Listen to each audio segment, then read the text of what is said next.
thank you, everyone, for being here, and it allowed me the opportunity to speak. You know, I've been traveling all around the district for 3 months now, 5 different counties. It's a very diverse and sprawling district, and every day I become more energized and more enthusiastic because I meet more and more people who are so active and engaged and have such a deep devotion to our cause. It's really becoming like a sponge to all these people that are constantly coming up to support the vision that we're putting forward for this district. And you know, I don't know about you, but sometimes I just look around this country, despite the chaos and insanity that is swirling around us, we still live in the greatest country on earth. And we are still so blessed to live here in the United States of America. And we still have an extremely bright future if we can come together under this umbrella that we need to and take action and be vocal and be energized. And I have no doubt the more that I travel around and talk to people that we can do just that. And so I'm running against Anthony Gonzalez, primarying Anthony Gonzalez after his unconstitutional vote to impeach President Donald Trump. And what I've said throughout this campaign and what I'll continue to say is Donald Trump, whether it was this impeachment vote, whether it was the attacks by the media or the deep state, he was simply just a stand-in for any one of us. He was a placeholder for any conservative, any Republican, and any individual who stands up to the corrupt establishment in Washington. They will try to any one of you, like they did to Donald Trump, destroy your job, your family, your reputation. The left is win at all costs. The establishment is win at all costs. And they're not going to rest until they are utterly unopposed and they have 100% absolute authority over our lives. If this past year has taught us nothing else, it should show us that the government, state, local, and federal, they do not take temporary power. The government never seizes power over your life or takes any decisions away from you with the intention of ever returning it.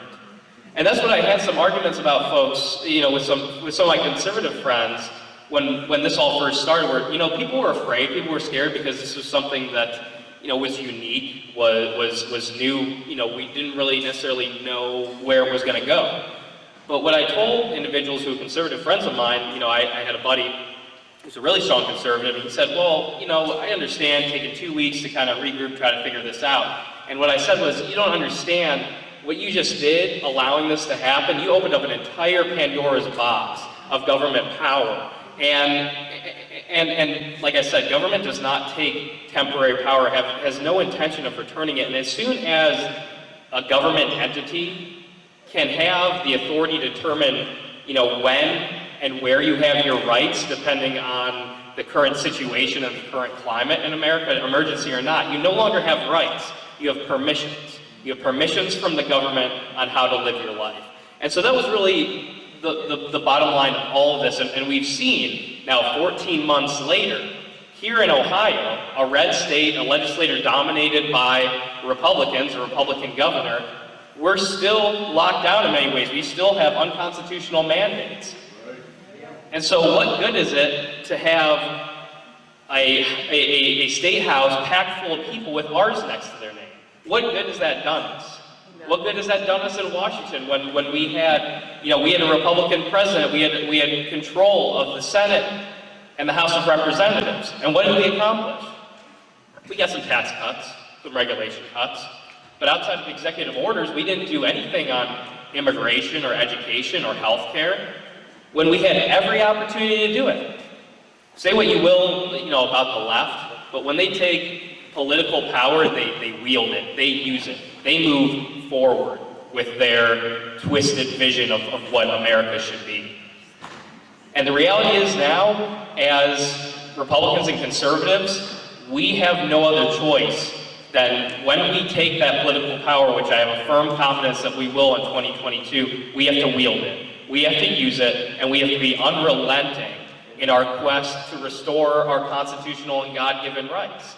This is no longer a long game. This is no longer trying to, you know, figure out and decipher what we're doing. Our backs are up against the wall. We have to have such a heightened sense of urgency right now, because if we don't act now, if we don't win and win in a strong way moving forward, it's gone.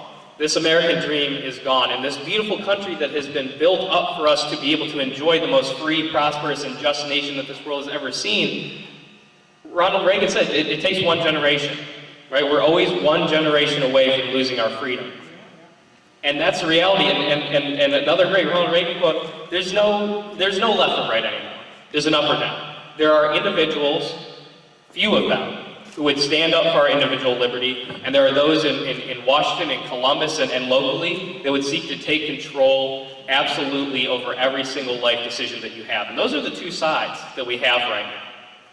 And so when you look at somebody like Anthony Gonzalez, you look at somebody like Mitt Romney, Liz Cheney, right? I was listening to a podcaster today, and he said, what if these conservatives conserved? They couldn't even conserve women's bathrooms. These conservatives, we get, again, tax cut here, regulation cut here. It's fine if the federal government mandates that, men have to be allowed to participate in women's sports. It's okay that we can, inject cancerous chemicals into our children and chemically castrate them at a young age, far before they've reached the age of consent. Is that what conservatism is?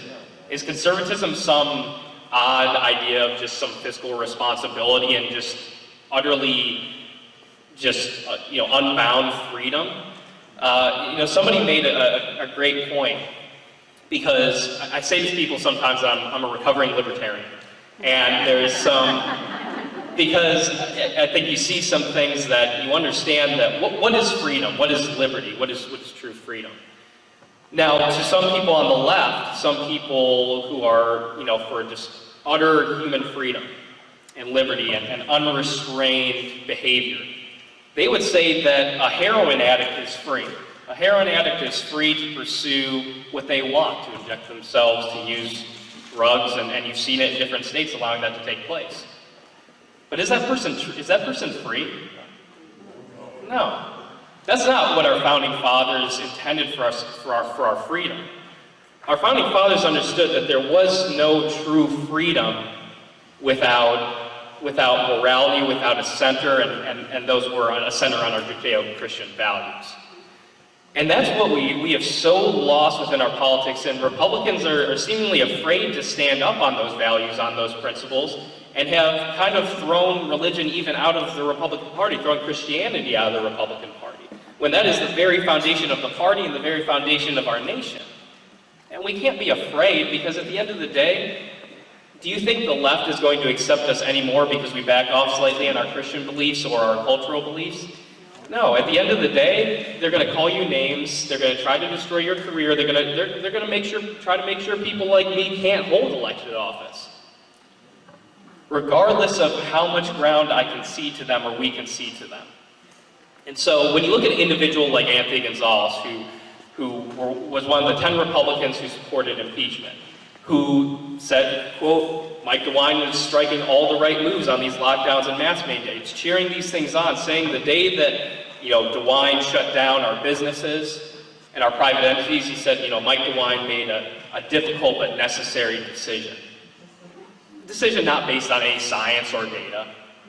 And then putting out videos on his Twitter and social media of Bill Gates saying this is some great information for Ohioans to take advantage of to learn more about viruses and this pandemic that we're facing. Now, I don't know about you, but just that alone makes me extremely uncomfortable, makes me question, who are you beholden to? Are you beholden to us? Are you beholden to our individual liberties? I certainly don't sense that he is in any meaningful way. And with everything going on right now with the Biden administration, these unconstitutional mandates that are coming down left and right, Anthony Gonzalez is focusing on our NASA budget. We're not talking about gun control or these cultural issues facing us, or this crisis that the Biden administration has created on the border. We're talking about NASA spending. Now, we need to get rid of that side of the Republican Party that refuses to stand and draw a line in the sand and say, enough is enough, until we have a party that stands for our individual liberties, we can kiss our freedoms goodbye, because until we reform the Republican Party, it's just going to be continued to drag further and further to the left, and the Democrats in Congress will continue to win. And so what I want to do is I want to kind of go into my background, my vision, my policies, and what do I want to accomplish in Washington, and then I want to have a broad Q&A session, because I think what's most important to understand about everything we're trying to do is that it's about us. This is a true grassroots movement that we have to create. It's not about one election or one seat here or there. It's about uniting people around this country to create a great movement of constitutional conservatives and individuals who understand that there is nothing more important than our God-given rights. Because what we have seen over this past year is you can have all the material comforts in life, but when your liberty and your freedoms are stripped away, it's meaningless. What is life if you have no opportunity to live? And that's, I think, what we've seen and people in this room understand was, it's really, people haven't been afraid of dying, they've been scared of living. Over this whole pandemic, pandemic or lockdowns, whatever you want to call what we've experienced. The other day, to share a quick story, Fox News ran some data by the CDC, and I shared it on my social media. Got a lot of traction, was seen by thousands of people. And it was the fact that in this past year, we had 38 million flu cases in America. 38 million. This year, we have 1,800. Now, I don't know how any logical person, because I've had some people come up and say, well, it's because we're masking and we're distancing and we're washing our hands more. 38 million to 1,800. Give me a break. That's a lot of intellectual jujitsu that you have to do to be able to get to that point, to figure out, to go from 38 million to 1,800. But so 3 days go by and I get a notice from Facebook that says, we've fact-checked your post. And essentially what they said, well, it's true. The data that you're putting there is true, but it doesn't cast any doubt on the numbers. You're misleading people by putting this out there. I'm misleading people by presenting them with raw data given to me by the CDC. Is this the point that we're at? That there can be no doubt. We can never allow individuals to think for themselves, because that's dangerous. Thinking is a very dangerous practice for us peasants here on the ground, but we need to let the white lab coats and the Faucis of the world do our thinking for us, because we just aren't prepared to do that. A lot of people ask me, so I'm a younger guy, I'm 26 years old, and I'm a firm believer that we need new voices and fresh ideas in Congress, in this country, throughout all of our government entities. So people kind of ask me, how do you get involved? How do you first realize that you want to take this path? Well, for me, I would say it really started for me in middle school. My first political memories really, I remember sitting in the back of my parents' green Tahoe and listening to Rush Limbaugh on the radio. And it was really my first memory politically of hearing this guy talk about American exceptionalism, these God-given rights, and just these ideas that make this country great. And it sounded really cool to me at a really young age, and it was really a difficult time during his passing, because he was somebody who had influenced all of us so much and created the movement that we're continuing today. But really it began for me in middle school. I was starting to see everything that was going on. This was when Barack Obama had won his first term against John McCain. And my dad is a car salesman, and this was a time when the car industry really tanked.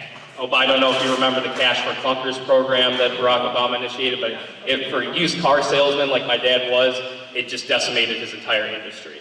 And so he was working overtime and took a job on the side painting houses to make sure that we could keep our house, put food on the table, and ensure my brother and I could still go to school, the schools of our choice. And I saw my dad just exhausted, every day. And, it inspires me to this day. But I used to come home from school a lot of days, and I used to watch Glenn Beck with my dad. And I used to come home and be really interested, because I started to see there's some real problems here that are affecting my family, affecting my dad. I could see it on his face. And so that's when I knew our country was starting to face some real unique problems that weren't just in some distant country, weren't just some fabrication or something that couldn't touch our lives. It was real, it was tangible, and we were all feeling it. And so then time progressed, and we saw the Obama administration, the most radical administration in American history until now. And so I was a senior in high school during the Obama-Romney election. And during that time is when I really began to understand and see the federal government entering every single avenue of our lives, seeking control over all of our life decisions and a true quest for ultimate authority. And so I started a Young Conservatives Club at my school, and I was very vocal about this election and very pro-Mitt Romney at the time. Looking back now, I get a little bit of an eye roll of, oh my goodness, that man. I cannot still believe he's still holding elected office somehow. Hopefully not for much longer.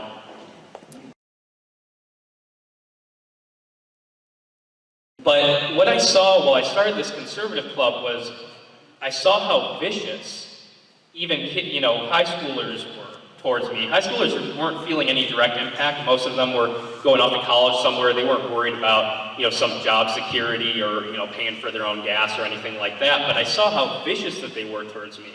That I lost friends, acquaintances, and my reputation really took a hit just for standing up for conservative principles. And that's when I saw this discourse in our country was getting so hostile and so angry and so bitter.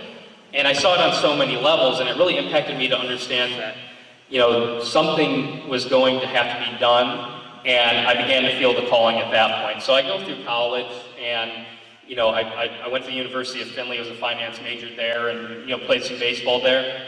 And I was a member of College Republicans, but I wasn't super engaged in politics. But my senior year there was when Trump was elected, and one of my fondest memories will always be a couple days after Trump was elected, going to the bar with my friends and singing "Courtesy of the Red, White, and Blue" by Toby Keith at karaoke that night to some Trump chants. And in the University of Findlay, actually a relatively conservative school, so I got to enjoy that a little bit more than some others might have at some of these leftist institutions that have become very, very vicious. And so after graduation, I was kind of searching for what's my role in this world. For me, I was going to be a Major League Baseball player. That was plan A, and there was no plan B. And so I graduated from college, I'm a finance major, and so I was still trying to catch on somewhere to play potentially. And so I was working some different jobs. I ultimately got the opportunity to play some independent professional baseball down in New Mexico. I was in Delaware for a little bit of time. But ultimately, the reality eventually hit me that I wasn't going to be a Major League Baseball player, and that I had to find what is that next step in life. And I think all of us have kind of faced that at one point or another where one of our dreams, a lifelong dream, dies, and we have kind of this existential crisis, because for me, I was a baseball player. That's what I was. And so I didn't really know myself beyond that. And I think that that's one huge thing in embracing my faith, that you grow beyond that. You understand that you're so much more than your occupation or your relationship status or anything that you are in life. You're made to be so much more than that. But so I got home. I had worked some different jobs in sales and marketing, and I got home from New Mexico trying to figure out what my next step was going to be. So I was praying on it, I was searching, and one day I took a drive over to this local field that I had played in my first Little League All-Star game. And it was a game that was under the lights. It was kind of that first moment when you feel like you're a big shot. You're in this All-Star game, it's under the lights. There's a lot of people there, and it was really exciting. And so I drove to that field, kind of just searching for, what am I meant to do, because that was such a great, memory of my life. And so I get there, and the field is just in horrible condition. It's fences are rusting, falling down, the field's totally sloped and grass growing everywhere. And so then I realized that, I grew up in Chardon, Ohio, born and raised in Northeast Ohio. So in this community that is not even a low-income community, that there are so many, once beautiful places that were gems of the community where kids could gather and communities gathered to play ball and play what I believe is the greatest game on earth, that all of these were falling into disrepair, and so many kids were not getting the opportunity to play the game. And so in that moment, I realized that what I wanted my life to be was I wanted to use my God-given talents and means to make the biggest possible positive impact that I could, wherever I could make it. And so I started my first nonprofit organization, which is called Diamonds in the Rough, which renovates rundown baseball fields in underprivileged communities, and really dedicated to preserving our national pastime and allowing kids of all ages to be able to play the game, regardless of their skill level or means. You know, I was somebody who I was fortunate enough to be able to travel to play baseball, to be able to be in the parental situation, the financial situation, to be able to pursue the game when so many kids, or most kids, are not in that situation, or they just want to play with their friends in their local leagues. And so, having gone through that, I was beginning to really feel called into politics, but it really didn't the first time I can say it hit me 100% that I need to enter into this realm was during the Brett Kavanaugh hearings. Now, this was a time, you know, again, I'm working on my nonprofit full-time. We're undergoing this huge project in Twinsburg Township at the time. And I'm watching these go on my phone, these hearings. I'm glued to it. Because what I see in front of me is a decent man. A man with beautiful children, a beautiful wife, who has lived about as clean of a life as probably one can live.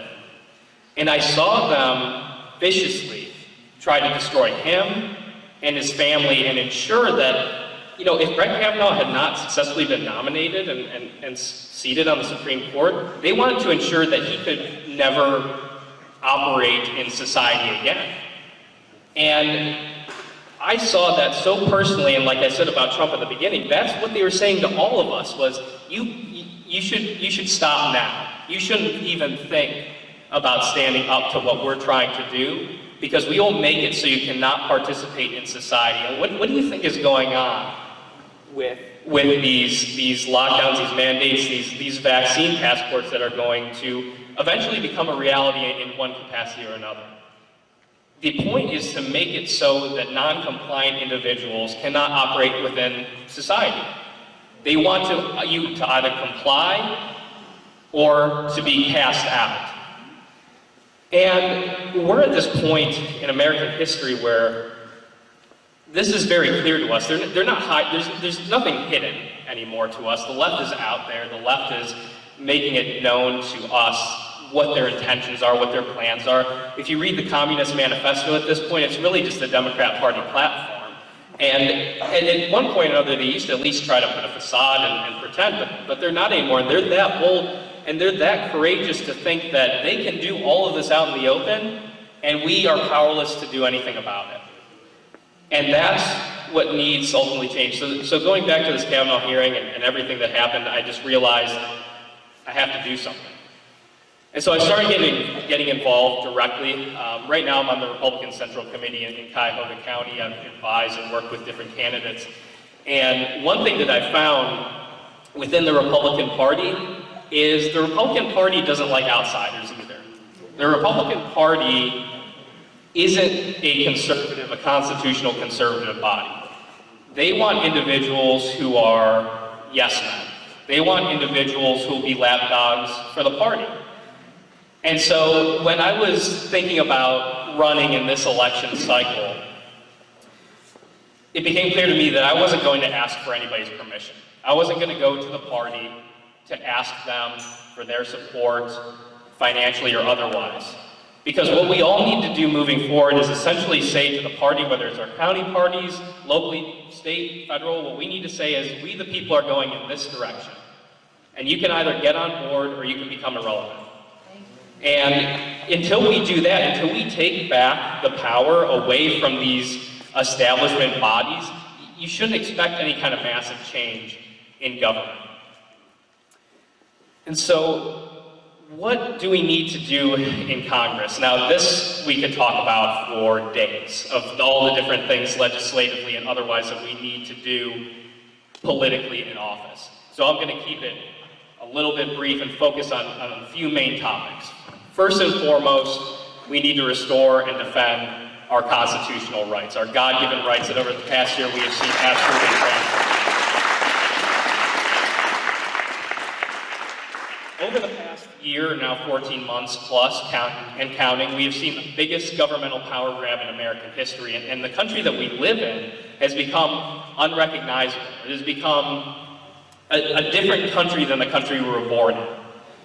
And so when we're looking at what can we do in Congress, well, again, this all depends on us getting in real conservatives, real Republicans who are going to act politically when they're in office. So first and foremost, what we need to do is we need to identify each and every Republican who is either silent or complicit, which is the same thing really in this scenario, in these lockdowns, either cheering them on like Gonzalez or sitting on their hands and watching as our rights were stripped.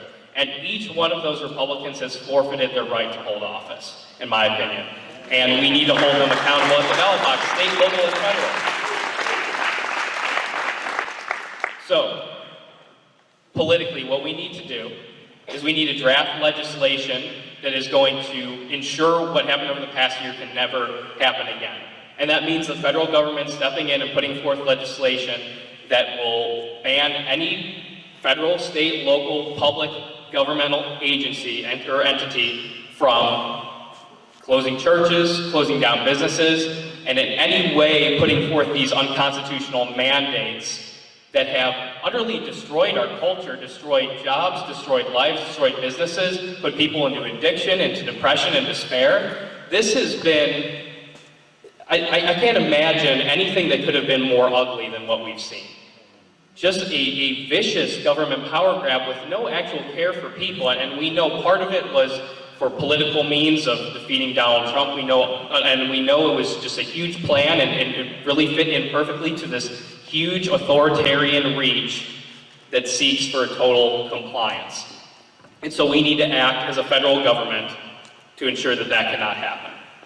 Second, we need to take on big tech in a legitimate way. No more can we have every couple of years a Senate panel bringing in Jack Dorsey or Mark Zuckerberg and telling them, you know, you've been a bad boy, don't do that again, and then, okay, now you can go home and make sure you keep donating to a lot of our Republicans in Congress.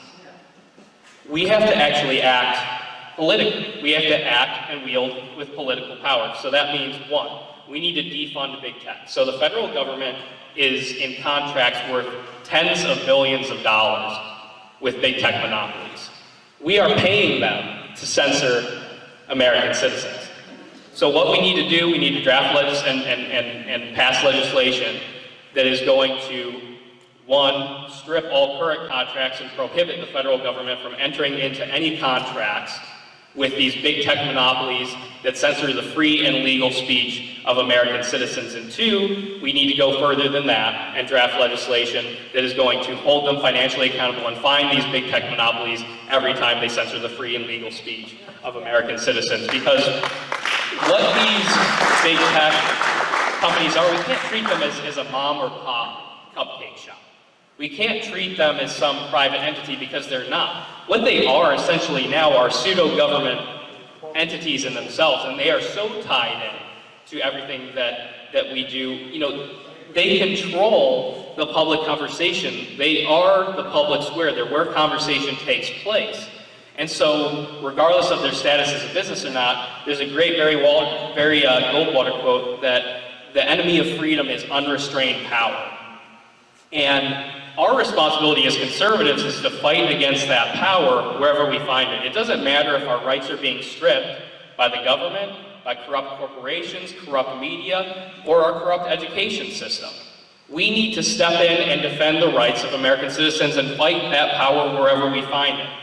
And that starts here with big tech. And I think we do have some Republicans in the Senate. We have guys like Ted Cruz and Josh Hawley, who I believe will really step up and support this type of legislation. But we need a heck of a lot more folks in there, a lot more Republicans who are going to be willing to take on big tech in a real way and face the consequences of doing it. And lastly, of the main three I want to touch on tonight is securing our elections. So what we saw in 2020, whether you want to call it stolen or rigged, it was not a free or fair election that we had in the United States of America. And what we saw irregularities, we saw fraud, we saw laws being unconstitutionally changed. You know, for example, I think maybe possibly the best example is in Wisconsin, where you had tens of thousands of ballots with no return address. Now, in any election in American history, these ballots would have been thrown out. But the Wisconsin Supreme Court ruled, well, because of the unprecedented nature of this election and the pandemic, we're going to go ahead and accept these. And you can probably take a wild guess as to where the majority of those 10,000 plus votes went when they were all counted for. And so what we need to do is the Constitution gives Congress the authority to set federal election law. And so when Republicans take political power, we need to use it, one, to pass nationwide voter ID requirements.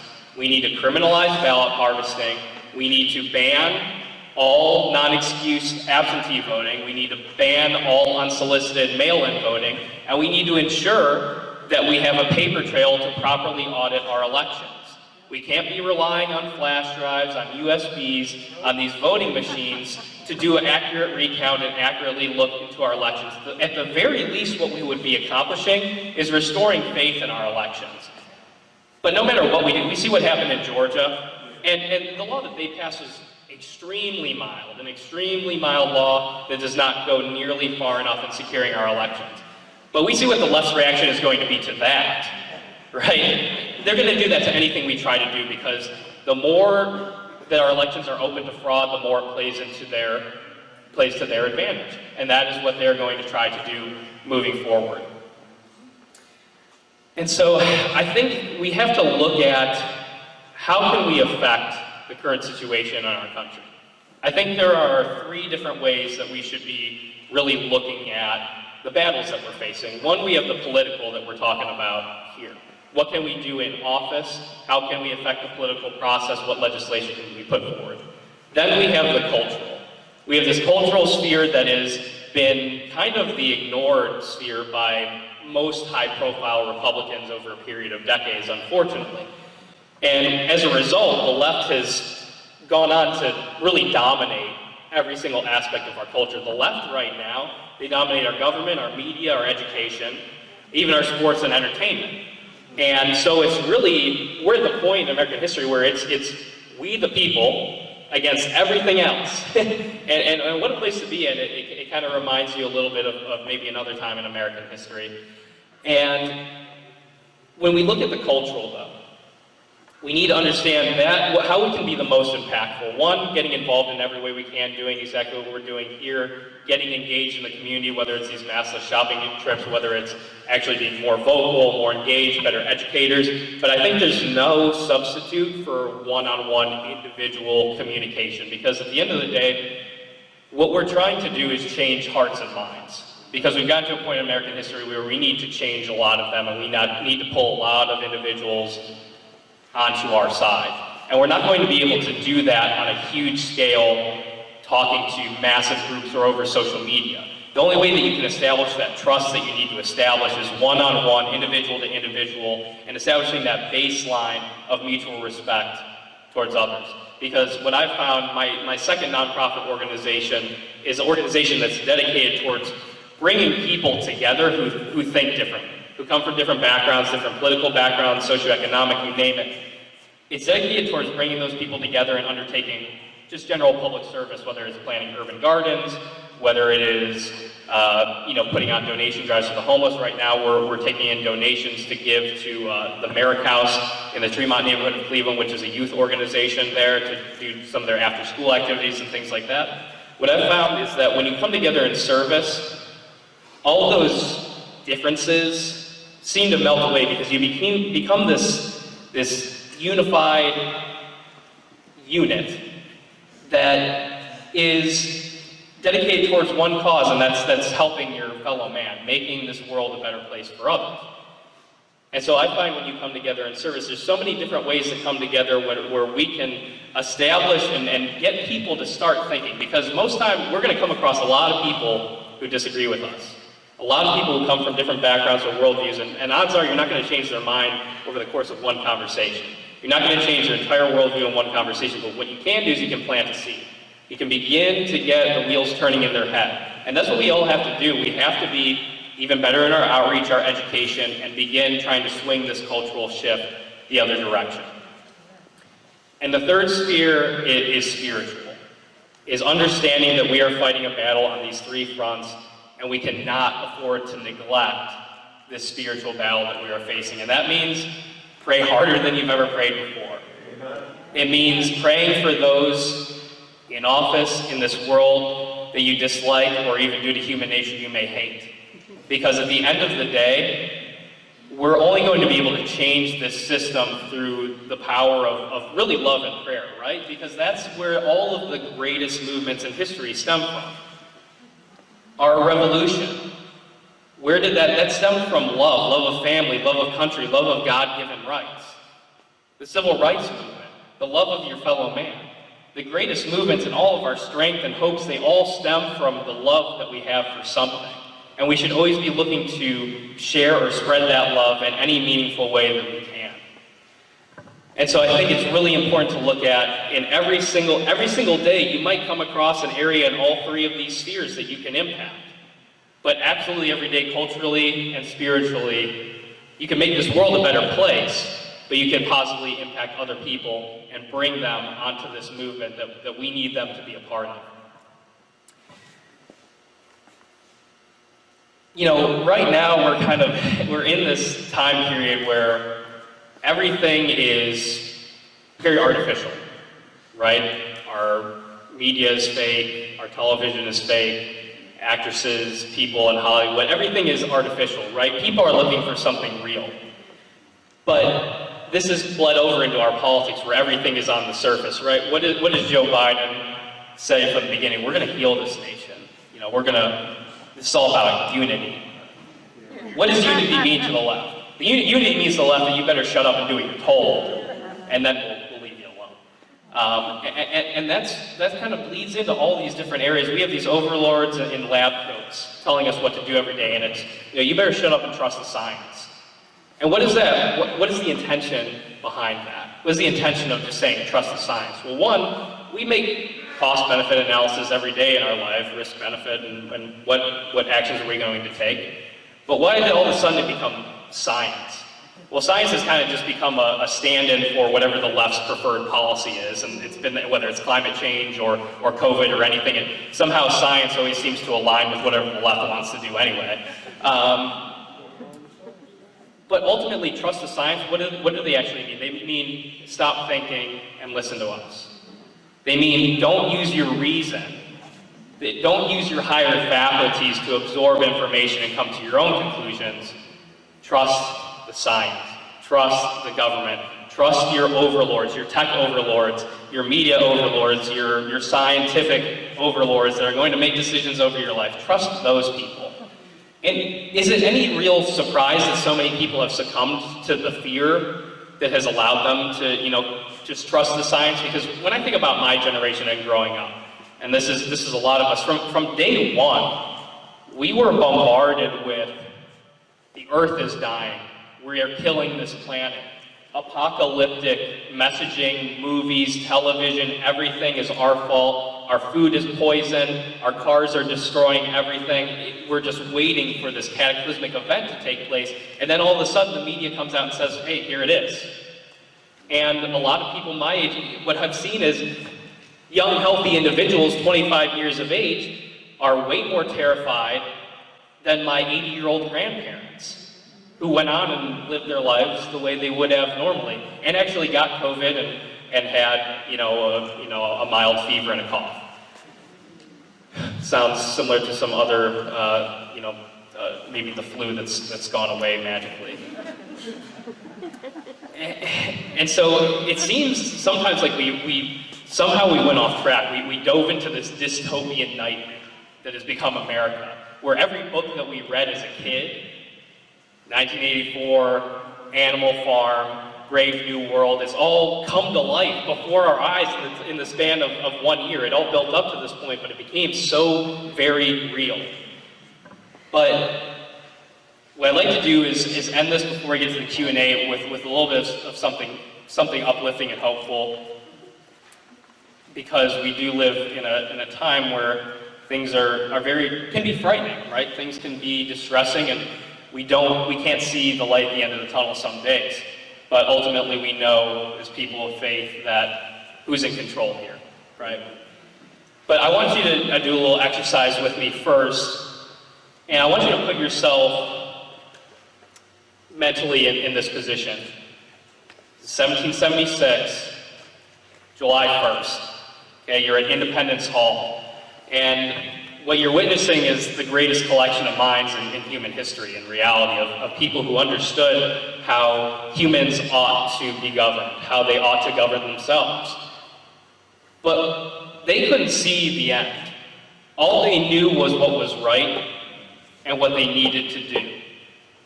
They were farmers, they were lawyers, they were doctors, they were going up against the strongest military force that this world had ever seen. Any logical person would have concluded that there's no way. There's absolutely no way that the British Empire could be defeated. And these men that gathered, they also understood that if they failed, which was an extremely high chance given the circumstances, they would hang, their families would probably hang, or worse, and that so much bloodshed and terror would be unleashed upon their brothers, their sisters, their sons, their daughters. And yet they moved forward. And I'm going to try to read this without getting emotional, because my mom's an opera singer. She's also Italian, so I think I get that kind of dramatic feeling sometimes with some of these things. I can't quite escape it, no matter how old I get. But I want to read this to you. This is John Adams on July 1st, 1776. This is 3 days before the signing of the Declaration of Independence. The most radical document ever signed in human history, saying that you believe that man is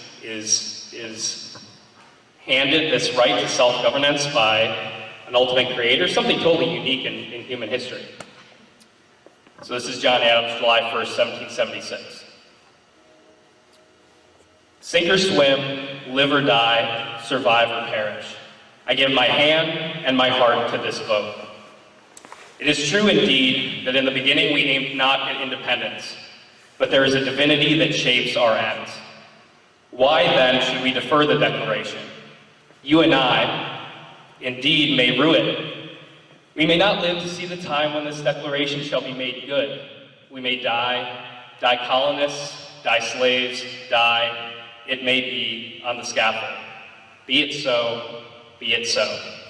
If it be the pleasure of heaven that my country shall require the poor offering of my life, the victim shall be ready at the appointed hour of sacrifice, come when that hour may. But while I do live, let me have a country, or at least the hope of a country, and that a free country. But whatever may be our fate, be assured that this Declaration will stand.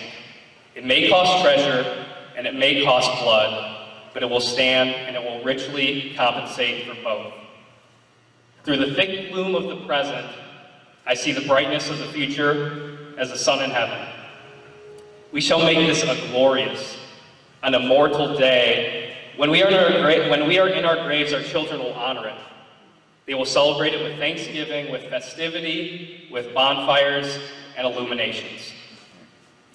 Sir, before God, I believe the hour is come. My judgment approves this measure, and my whole heart is in it.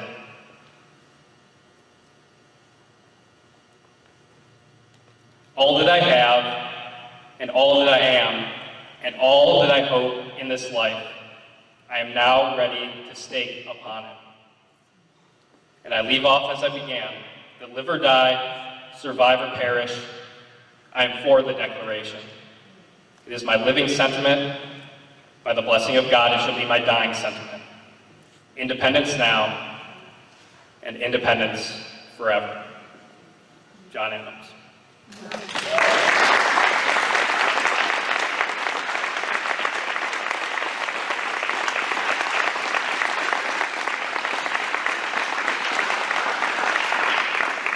Can you imagine? I think we might be able to, because in many ways we are the final stand of these men. We are the final stand of this idea.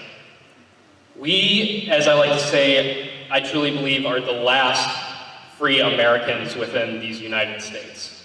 And we are the individuals who are going to turn this tide. And in many ways, we are creating a movement that is radical, that is beyond maybe what is possible. But we know that if God is for us, who can be against us? Amen. And these men understood that. And they are willing to pledge their lives, their fortunes, and their sacred honors to one another. And we need to be willing to do the same.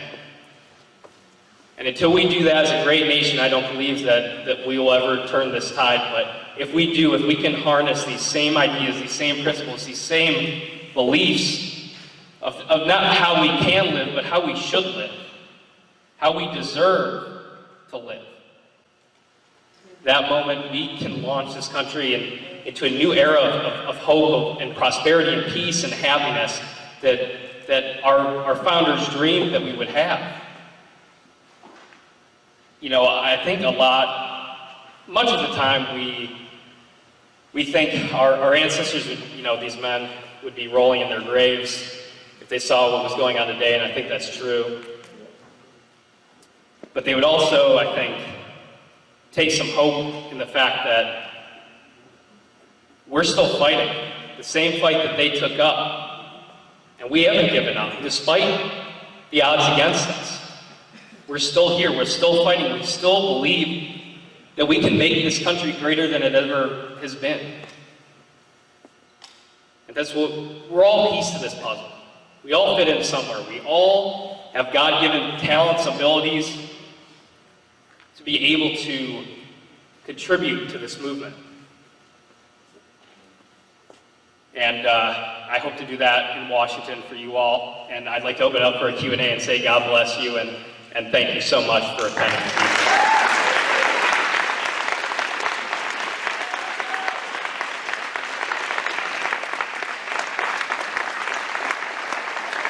Yeah. And so for the Q&A portion, we have a microphone over here. And for anybody who wants to come up and ask a question, just come on over, form a line, and we'll get going here. So nothing's off the table. Anything we want to talk about. Hi, thank you very much. The left shows conservatives their power by threats, and they show it by the media, the BLM, the Antifa, their power grabs. What can we do to change it? So the question is really how can we change the left and their intentions towards us? Well, no, we can't change the intentions. Yeah. No, but how can we lessen their power? Yeah. Well, I think it starts on a lot of levels. So why does the left have all the power they have today? They took it over large periods of time. This is a movement that they created where they started inserting themselves into every layer of society, into every part of society to gain seemingly unilateral control over all these organizations, our schools, even our healthcare. My one friend who's about to graduate pharmacy school, he was sharing with me the other day some video clips of a seminar that he had to go through and watch from Obama's former Surgeon General talking about racial inequities in healthcare in the American healthcare system. So it's even happening in our medical field. So I think ultimately what needs to happen is, the reality is we're going to take a shellacking in the short term.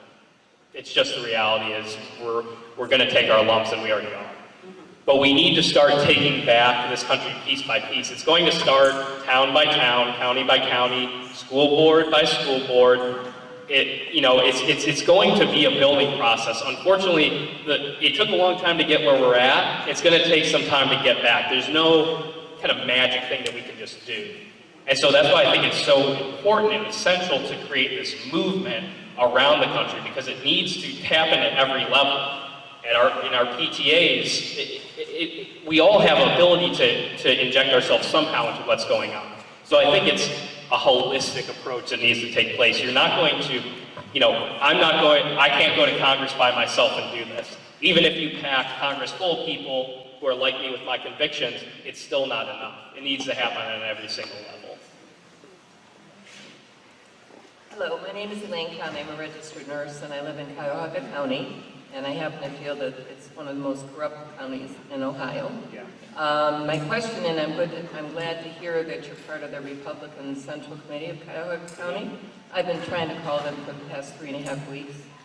The coordinator's phone number is still on voicemail, and I've left 3 messages at the central number, and I've yet to get a phone call back.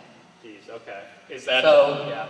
So what is that saying to people that call? 'Cause I'm sure I'm not the only one. Well, and I'll let you continue here in a second. The Cuyahoga County is an area where we're consistently getting blown out by Democrats, right? So seemingly the Republican Party of Cuyahoga County would want as many people engaged as possible, getting out to the community and being more involved. But it just shows you, again, some of the issues that we're facing. All right, so how do I get into the person and into the party? Well, one, I will give you... I'll give you my business Yeah, card. I will get a hold of some people for you, because that's unacceptable that is taking place. And anybody who has the means to do so and where there's an opening should get involved on their central committee. It gives you at least some ability to be able to contribute to the conversation of where the Republican Party is moving within your county. It allows you in Cuyahoga County to be able to vote on things like endorsements and candidates that are going to be promoted.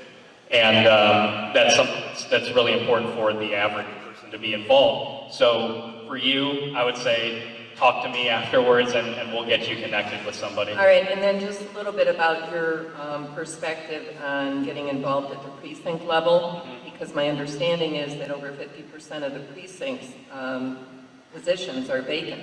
Yeah. And so if you want to get involved with grassroots, all right. And then a second part of that question is, all of us are going to be newbies here at this. All right, and you're going to have a certain amount of people within that structure who are going to want to maintain the status quo. Oh, yeah. All right, so any tips on becoming more politically savvy as far as assessing the situation you find yourself in as you're interacting with some of these political forums? Be loud. that is really, it's true. The squeaky wheel gets the grease. And what, the more establishment part of the party, they do lack energy and conviction in what they're doing because they're fighting for the status quo. We're fighting for something that's a lot bigger. And so we have more energy and more conviction. And so I think as far as being effective in how you want to be effective, it's joining with others who share your vision, because no person, man or woman, can do this on their own in whatever body. If you go there by yourself, you're just one person. But if you unite with individuals, maintaining your own individuality, your own ideas, your own perspective, but joining with other individuals, like myself, who would be really happy to see you on the Central Committee to make us think about some things that need to change. I think there's a lot of us there that would welcome some outsider voices, and I think Trump said at one point, relish the opportunity to be an outsider, because it's the outsiders that change the world. And it's true at every single element. The outsiders, I think we're in a period of time where that's a strength more than a detriment. Now there's different rules and things that you learn as far as process, but that can all be straightened out. But as long as you have conviction and find like-minded people, I don't think you'll find yourself floundering in any way. Thank you. Hi, Jonah. I'm also glad to hear that you're on the Central Committee. I'm also in Cuyahoga County. You are very sincere, and I love everything that you had to say tonight. I worry about you going to Washington. How are you going to protect yourself and keep those ideals and keep that heart and mind in the swamp? Yeah. Well, that's a question I get a lot, and how many times have we seen individuals who are seemingly on the same page and sincere, and then they come back in a few years and they're totally different.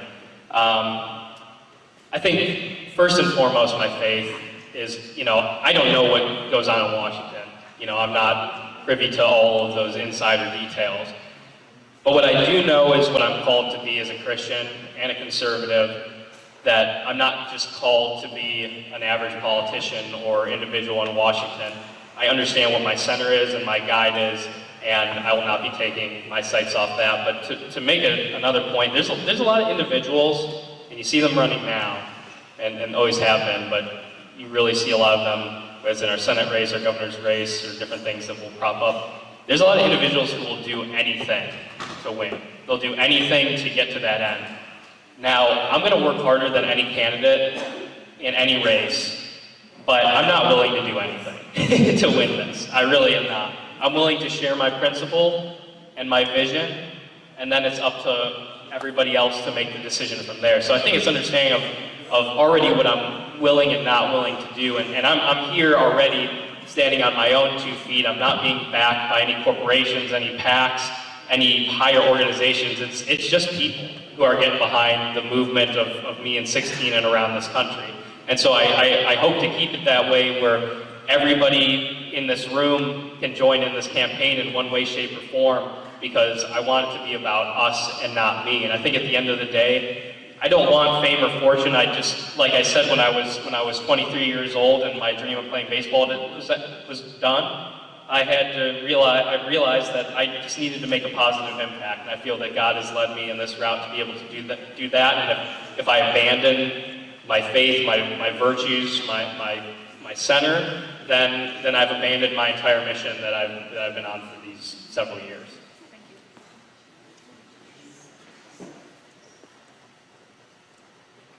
This is way too high. Can you hear me? Yes. I don't have a question for you. I appreciate what you talked about, and I just wanted to, I'm a teacher, and I wanted to add a couple things that I've heard you address and others in the audience. My name is Sue Owens, and I've been part of this group from the first week. I'm a public school teacher of 20 years, and I can tell you what's happening in society now has been long in the works in the school system. 20 years ago, I remember No Child Left Behind was a big push, and I couldn't quite understand that because some of the things that they were talking about made no sense for what was happening in the classrooms. And then No Child Left Behind became Obama's Race to the Top and Common Core. And probably some of you parents endured the misery of the Common Core as you tried to teach your kids things that made no sense. And all of that was done on purpose. The Common Core, perhaps you know this, and I'm no historian, but I'm Polish, and my parents talked endlessly about how tortured my relatives were in Poland. Been to Auschwitz personally. It changed my life. The United States, from what I understand, could never have a nationalized curriculum. That was based on the ideas that were learned in the past, where totalitarian governments took over the schools and indoctrinated the children. And that's what's happened here. Our children have been indoctrinated under the Common Core. The things that they're taught in school you would not believe. I couldn't put it into words for my husband. I would just say something is wrong. And they did it so subtly. Stories, the social justice movement. Well, Hitler did the same thing. When the Nazis came to power, they took over the school systems. They began to brainwash the children. And then the children brainwashed their parents. And we're seeing this. I have friends who, they have very Republican conservative views, but their children have changed their minds. And that has happened in the schools. And instead of parents bringing their children back to common sense and to God, they've been allowed to take them to the Hollywood, to all this stuff that's now destroying our country. So that's one point I wanted to make. The second one was the gentleman asked about the vaccinations being FDA approved. Just to clarify, it's emergency use only. This is not FDA approved. This is a giant experiment on your health.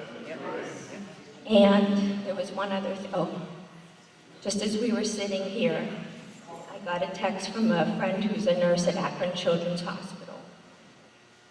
Sorry, this is high for me.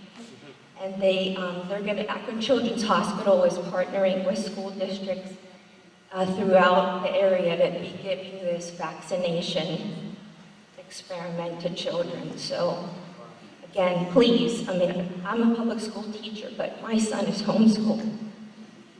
I can't even begin to tell you the worrisome things that they're teaching. I just had to go through training that there are 21 genders. 21. I also, every Friday we have teacher training, and it was about being your authentic self. And part of the video was a gentleman putting on his makeup to go out for the evening. I'm a teacher in the public school system, and this is what is being done in our schools. I had 10 children I teach for a virtual school, I had 10 children waiting in my room for me to begin the lesson.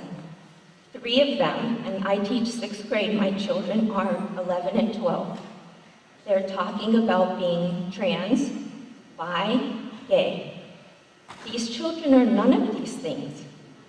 They still believe in, I don't want to say, it's here, but this is being taught to them in schools.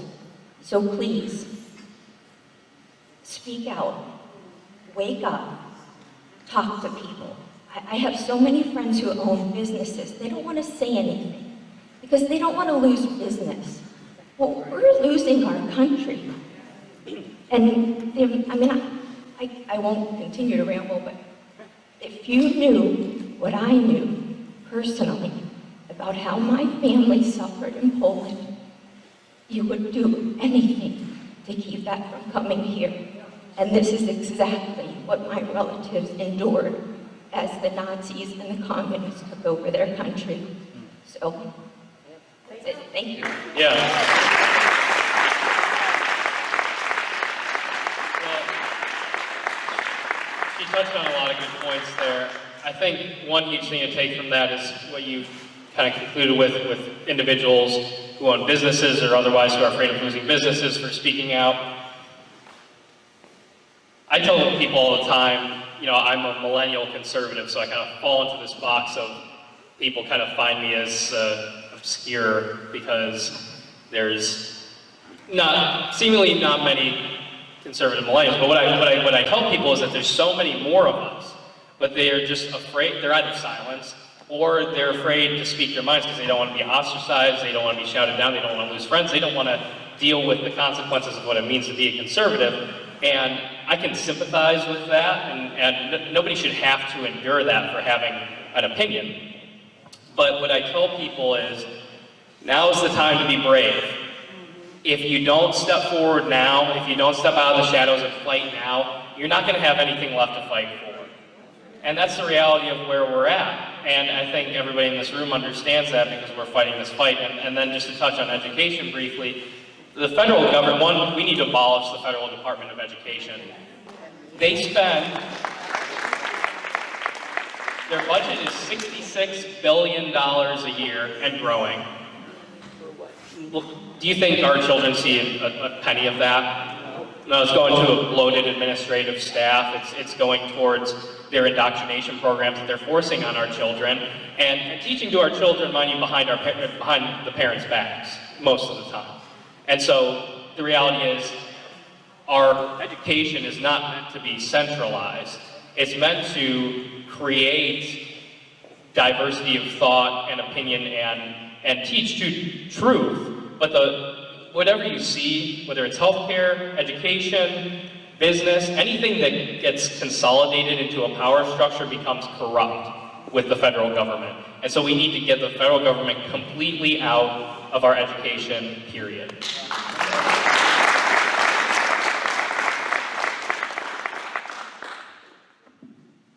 So how can the Congress make sure that things like mask mandates don't happen again, but yet make sure that they're not taking power away from the states? Yeah, that's a good question. What we have to look at is what is the ultimate purpose of government. The ultimate purpose of the federal government is to defend the rights and individual freedoms of the people.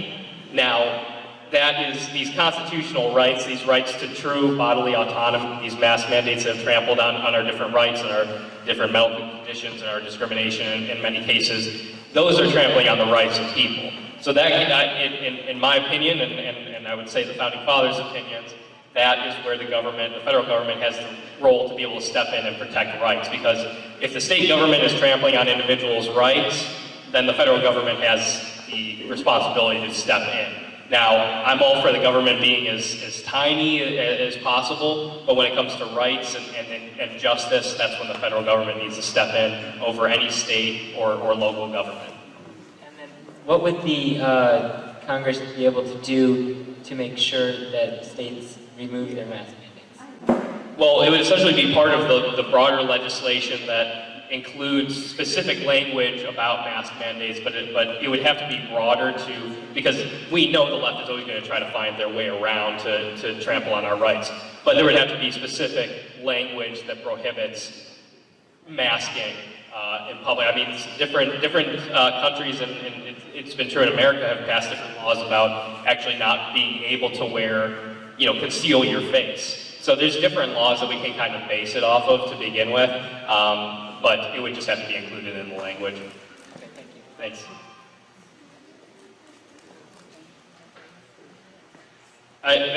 You're good. 1 second, but I want to say it's really encouraging to see so many young people here tonight, because we need to get children involved at a young age and young adults, because this. We're kind of facing an avalanche coming towards us with younger voters, younger individuals, as they become indoctrinated, and the left is, constantly bombarding them with their ideology. And so we're going to need really strong, young, conservative leaders to pick up this banner. And so, encourage your children, your grandchildren, family members, friends, get involved from as early an age as you can, start learning, start thinking, and figuring out how you can be a piece of the puzzle to turn this thing around. So I just want to say that. Go ahead, sir. Hi, my name is Mike Changari. It's a privilege to be here. I talked to you the last meeting that you were attended. With your help, we will turn Cuyahoga County to a Christian conservative county. I can tell you this because I've been through the system that he is in. We talked about it briefly. I won't go into detail, but I will tell you this.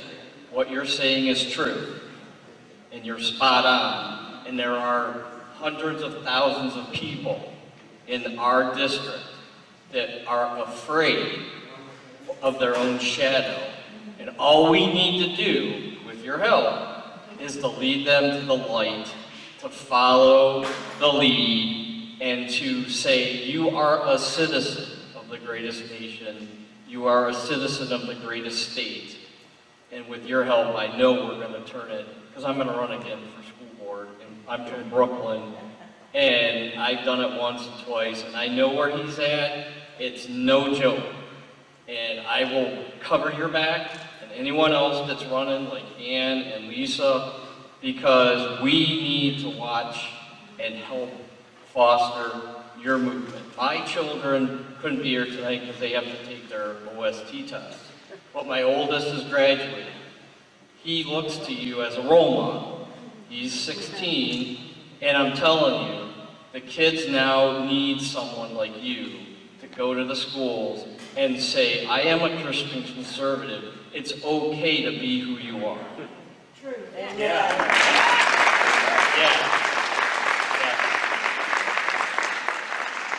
And how often are we told that in society today, that it's okay to be what you are, just don't be a Christian conservative? Right? Yeah, that's kind of what we are told, because and it's true, there is, with younger conservatives like myself, there's been this term, coming out as conservative, right? They equate it to coming out as somebody who's gay during a more difficult time when that wasn't something that was celebrated in society, and like it is today. And you're exactly right. Is we need to be able to lean on each other throughout this entire process, because we're not going to have the strength or the endurance to possibly take on all that we have to take on by ourselves. And so at all of these different levels, all these different ages and backgrounds, we all have something to give, and we all need to continue to gather and be amongst one another, because we got to push each other. It's like being on any athletic team. You need solid teammates that are going to consistently be pushing you to be better, to be more energized, and just keep moving forward. And we're all doing that. And we have to continue to do that and allow our God-given gifts and abilities to really come out now. And so I want to give this gentleman an opportunity to...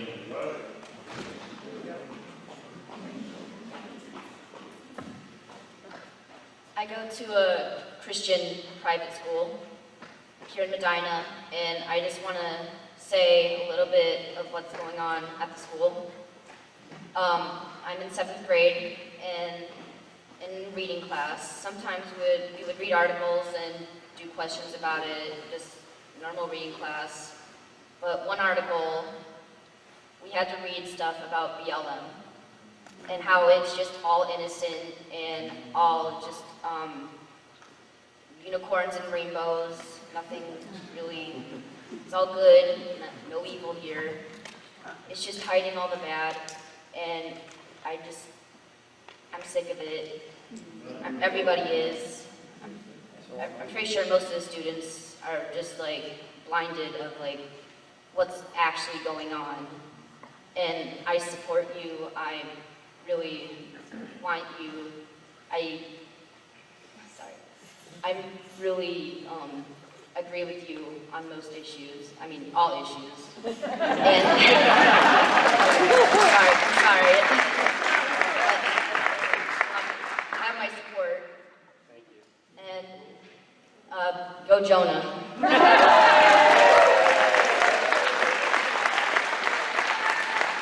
So awesome. And it just goes to show I think that's a wake-up call to us, that we're never going to be able to shield our children completely from what's happening. They're going to have to fight these battles. And so we have to find, and God bless my parents, who are amazing, 2 amazing parents who put me in the position to be able to think for myself, understand and process, and get in trouble every once in a while because I went too far arguing with the teacher. But that's what we need to do with our younger generations, is we can't hide. And I think conservatives, because our nature is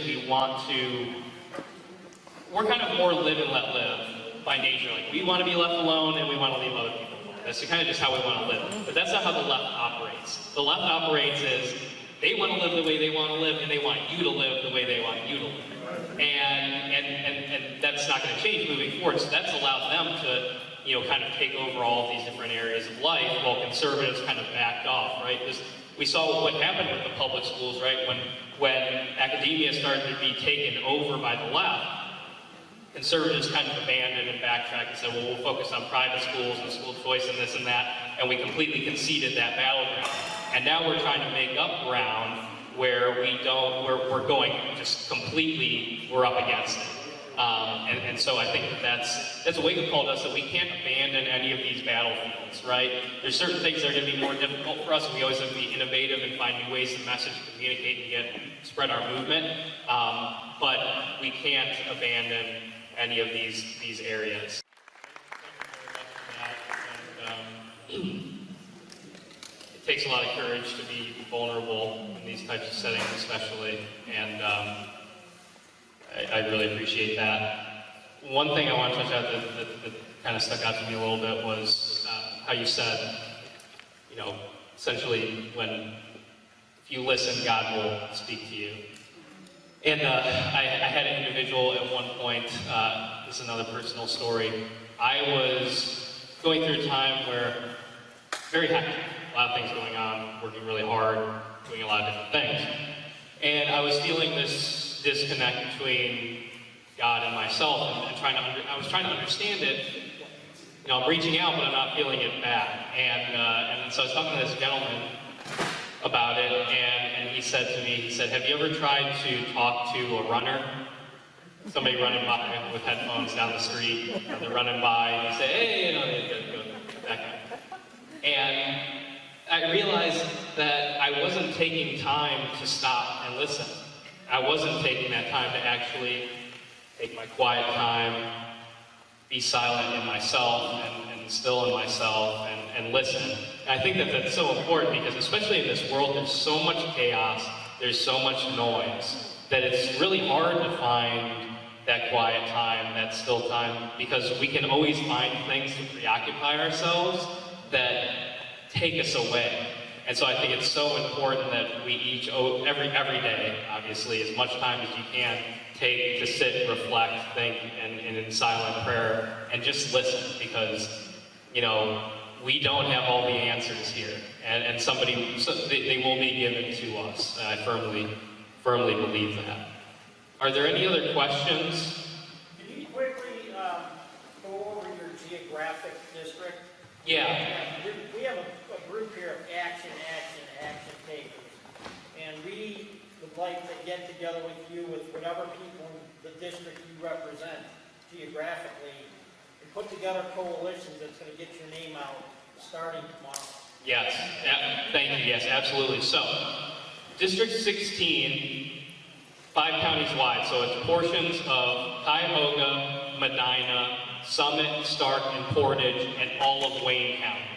So, like all of these districts, it's very, very interesting.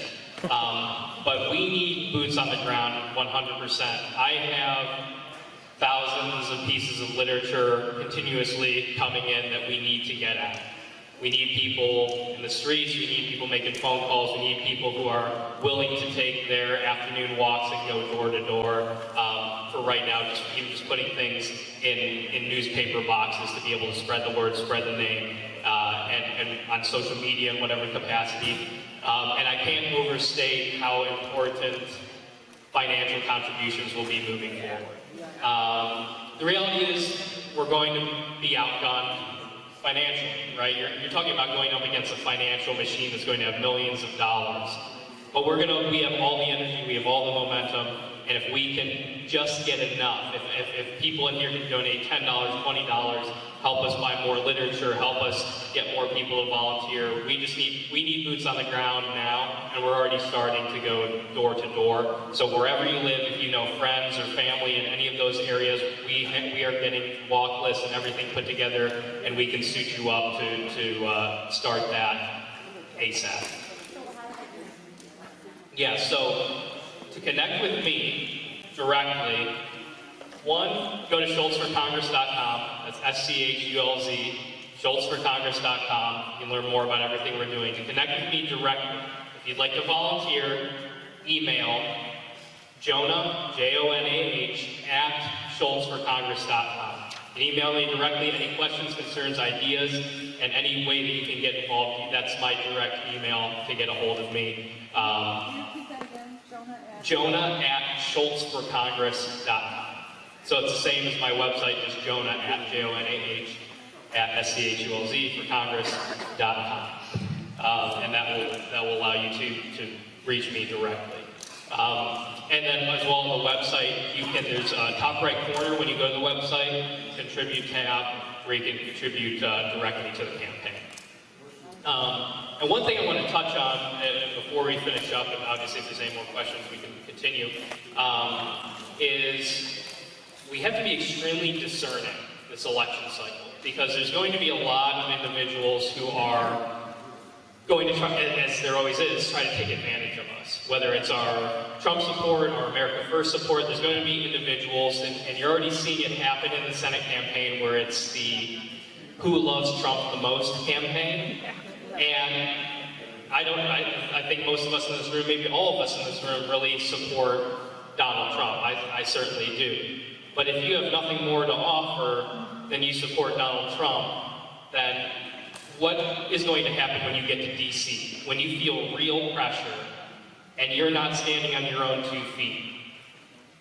I can't trust that. I need to know your principles, your policies, your beliefs before I can vote for you. And we need to hold everybody to that standard. And also anybody who is not willing to put themselves in front of us, right? If you want to be a representative for the people, it would stand to reason that you should take questions, talk directly, and understand the ideas, the concerns, the everyday issues that people on the ground are dealing with, right? It's not hanging down in Florida or in DC, it's being in the presence of the people that you want to represent. And so we're running this campaign to defeat Gonzalez, but on a bigger picture, what we're trying to do is end this cycle of wealthy, insider, elitist individuals who are constantly force-fed to us as the only option that we have, right? Because it doesn't matter if we beat Gonzalez, but just replace him with another elitist insider, we've gained nothing, right? So no more relying on endorsements, no more relying on somebody saying they support X political individual. It's, who are you? What do you believe? Because at the end of the day, if your principle is tied to another individual, one, you're either going to find the next opportunity when it comes to you and the next individual to support, or you don't have any convictions of your own, so when you get to Washington, you're going to blow in the wind like everybody else. And I think we have to understand that there are a lot of candidates in Ohio, and there will be more that are just that. And until we become discerning enough to refuse those candidates, we're not going to see this great change that needs to take place. So with that, is there any more questions? I'll be here so we can talk one-on-one, but is there any other questions before we conclude here? Oh, yes. Could you give your testimony for us, a short testimony of how you became a Christian? Oh yeah, I could absolutely. That's so. I was born and raised as a Christian.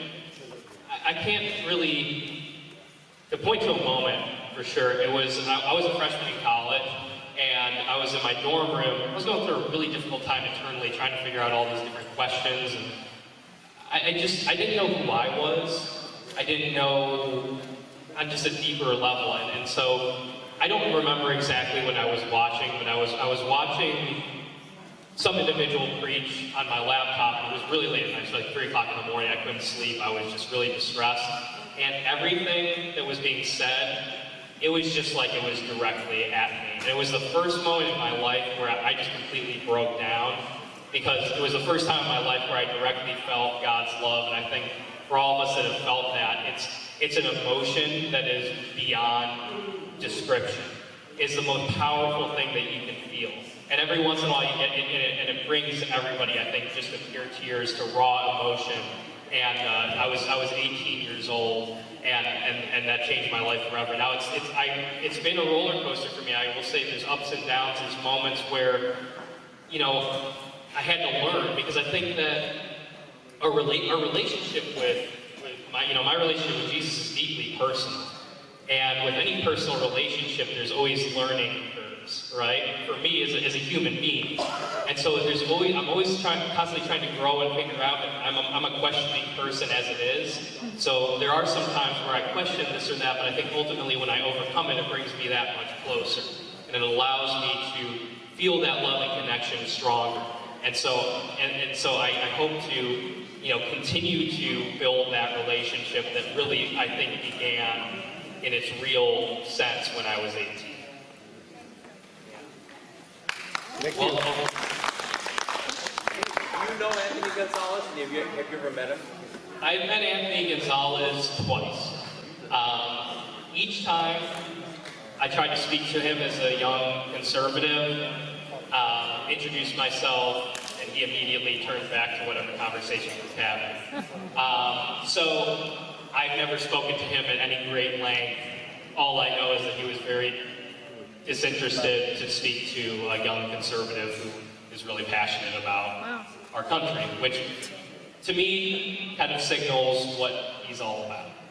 And I don't know him personally. I don't know how his character or anything like that. All I can say for certain is that he's abandoned his oath to us He's abandoned his oath to the Constitution, and we deserve real representation in the 16th. Yep. And with that, all I want to say is just God bless all of you. And when you go home tonight, take that quiet time to be with God. And He's going to put you where you need to go. If you're open to the path that He wants you to be on, He's going to use us all in a very unique way. And that's a really exciting thing, to understand that we were put here, us as individuals, in this place, in this time, in this body, and nobody could take our place. Nobody could fill our shoes. And so take that home. Let's get to work, and let's get this done. Let's win in 16. Take back the house in 22.